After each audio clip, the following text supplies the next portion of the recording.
सभी साथियों को नमस्कार। एजुकेशन स्पेशल यूट्यूब चैनल के माध्यम से आप सभी मित्रों का बहुत बहुत स्वागत है, अभिनंदन है।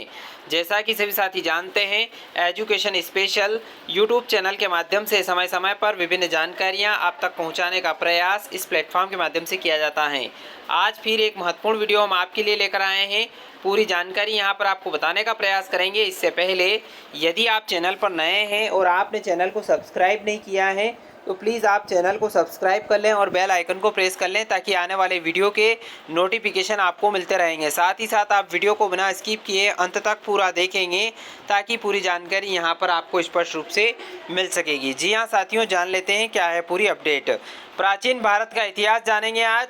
इसके अंतर्गत पाषाण काल के बारे में जानकारी इस वीडियो के माध्यम से हम जानने वाले हैं। जिस काल का कोई लिखित साक्ष्य नहीं होता है उसे प्रागैतिहासिक काल कहते हैं। आद्य ऐतिहासिक काल में लिपि के साक्ष्य तो हैं, किंतु उनके अपाठ्य एवं दुर्बोध होने के कारण उनसे कोई निष्कर्ष नहीं निकलता। जब से लिखित विवरण मिलते हैं वह ऐतिहासिक काल हैं। प्रागैतिहासिक काल के अंतर्गत पाषाणकालीन सभ्यता और आद्य इतिहास के अंतर्गत सिंधु घाटी सभ्यता एवं ताम्र पाषाण कालीन सभ्यता अहाड़ और जोरवे आदि आती हैं। जबकि 6ठी शताब्दी ईसा पूर्व के आसपास से ऐतिहासिक काल का आरंभ होता है। सर्वप्रथम 1863 ईस्वी में भारत में पाषाणकालीन सभ्यता का अनुसंधान प्रारंभ हुआ। पाषाण निर्मित उपकरणों की अधिकता के कारण संपूर्ण पाषाण युगीन संस्कृति को 3 मुख्य चरणों में विभाजित किया गया। पहला है पूरा पाषाण काल, दूसरा है मध्य पाषाण काल और तीसरा है नव पाषाण काल। 3 पाषाण काल थे। उपकरणों की भिन्नता के आधार पर पूरा पाषाण काल को 3 कालों में विभाजित किया गया। सबसे पहला है पूरा पाषाण काल, जो क्रोड उपकरण, हस्त कुठार, खंडक एवं विदारिणी। दूसरा है मध्य पूरा पाषाण काल, फलक उपकरण तथा उच्च पूरा पाषाण काल में दक्षिणी और खुरचनी उपकरण। सर्वप्रथम पंजाब की सोहन नदी घाटी, पाकिस्तान से चापर चापिंग पेबुल संस्कृति के उपकरण प्राप्त हुए। सर्वप्रथम तमिलनाडु के चेन्नई के समीप बदमदुरे तथा अतिरम पक्कम से हैंड्स एक्स संस्कृति के उपकरण प्राप्त किए हैं। इस संस्कृति के अन्य उपकरण क्लीवर, स्क्रैपर आदि हैं। भारतीय भूवैज्ञानिक सर्वेक्षण जियोलॉजिकल सर्वे ऑफ इंडिया के वैज्ञानिक रॉबर्ट ब्रूस फ्रूट ब्रिटिश भूवैज्ञानिक और पुरातत्वविद थे। 1863 ईस्वी में रॉबर्ट ब्रूस फ्रूट ने तमिलनाडु के चेन्नई के पास पल्लवरम नामक स्थान से पहला हैंड एक्स प्राप्त किया था। उनके मित्र विलियम किंग ने अतिरम पक्कम से पूर्व पाषाण काल के उपकरण खोज निकाले। वर्ष 1935 में डी टेरा के नेतृत्व में येल कैम्ब्रिज अभियान दल ने सोहन घाटी में सबसे महत्वपूर्ण अनुसंधान किए। बेलन घाटी में इलाहाबाद विश्वविद्यालय के जीआर शर्मा के निर्देशन में अनुसंधान किया गया। पूर्व पूरा पाषाण काल से संबंधित यहाँ 44 पूरा स्थल प्राप्त हुए हैं।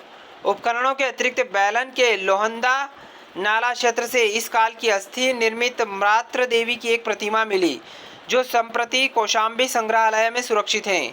फलकों की अधिकता के कारण मध्य पुरापाषाण काल को फलन संस्कृति या फलक ब्लेड स्क्रैपर संस्कृति भी कहा जाता है। इन उपकरणों का निर्माण क्वार्ट्ज़ाइट पत्थरों से किया गया है। पूरा पाषाणकालीन मानव का जीवन पूर्णतः प्राकृतिक था। वे प्रधानतः शिकार पर निर्भर रहते थे। उनका भोजन मांस तथा कंदमूल हुआ करता था। अग्नि के प्रयोग से अपरिचित रहने के कारण वे कच्चा मांस खाते थे। इस युग का मानव मुख्यतः शिकारी था। इस काल के मानव को पशुपालन तथा कृषि का ज्ञान नहीं था। भारत में मध्य पाषाण काल के विषय में जानकारी सर्वप्रथम 1867 ईस्वी में हुई, जब आर्कीबाल्ड कैंपबेल कार्लाइल ने विंध्य क्षेत्र से शैलचित्र रॉक पेंटिंग खोज निकाले। मध्य पाषाण काल के विशिष्ट और औजार सूक्ष्म पाषाण और पत्थर के बहुत छोटे औजार हैं। भारत में मानव अस्थि पंजर सर्वप्रथम मध्य पाषाण काल से ही प्राप्त होने लगता है।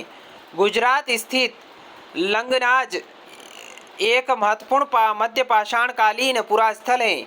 यहाँ से लघु पाषाणों उपकरणों के अतिरिक्त पशुओं की हड्डियाँ, कब्रिस्तान तथा कुछ मिट्टी के बर्तन भी प्राप्त हुए हैं। यहाँ से 14 मानव कंकाल भी मिले हैं। मध्य पाषाण कालीन महदहा प्रतापगढ़ उत्तर प्रदेश से हड्डी सी प्राप्त हुए हैं। जीआर शर्मा ने महदहा के 3 क्षेत्रों का उल्लेख किया है, जो झील क्षेत्र, बूचड़खाला संकुल क्षेत्र और कब्रिस्तान निवास क्षेत्र में बांटा था। बूचड़खाना संकुल क्षेत्र से हड्डी तथा सींग निर्मित उपकरण तथा आभूषण बड़े पैमाने पर पाए गए हैं। डॉक्टर जय नारायण पांडे द्वारा लिखित पुस्तक पुरातत्व विमर्श में मह, दहा, सराय, नाहर राय एवं दमदमा तीनों ही स्थलों से हड्डी के उपकरण एवं आभूषण पाए जाने का उल्लेख है। दमदमा में किए गए उत्खनन के फलस्वरूप पश्चिमी तथा मध्यवर्ती क्षेत्रों से कुल मिलाकर 41 मानव शवाधान ज्ञात हुए हैं। इन शवाधानों में से 5 शवाधान युग्म शवाधान हैं और एक शवाधान में 3 मानव कंकाल एक साथ दफनाए हुए मिले हैं। शेष शवाधानों में एक एक कंकाल मिले हैं। इस प्रकार कुल 48 मानव कंकाल प्राप्त हुए हैं। सराय नाहर राय से ऐसी समाधि मिली है जिसमें 4 मानव शव एक साथ दफनाए गए थे। यहाँ की कब्रें समाधियाँ आवास क्षेत्र के अंदर स्थित थी। कब्रें छिछली तथा अंडाकार थी। विंध्य क्षेत्र के लेखिया के शिलाश्रय संख्या 1 से मध्य पाषाणिक लघु पाषाण उपकरणों के अतिरिक्त 17 मानव कंकाल प्राप्त हुए हैं, जिनमें से कुछ सुरक्षित हालात में हैं और अधिकांश शत विक्षत अवस्था में हैं। अमेरिका के ओरेगन विश्वविद्यालय के जॉन आर लुकास के अनुसार लेखिया में कुल 27 मानव कंकालों की अस्थियां मिली हैं। पशुपालन का प्रारंभ मध्य पाषाण काल में हुआ।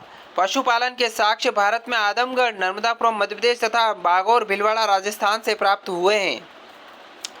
तो साथियों, आज हमने पाषाण काल के प्राचीन भारत के इतिहास के अंतर्गत पाषाण काल के बारे में एक छोटी सी जानकारी इस वीडियो के माध्यम से जानने का प्रयास किया है। आशा करता हूं कि पूरी अपडेट यहां पर आपको अच्छी लगी होगी।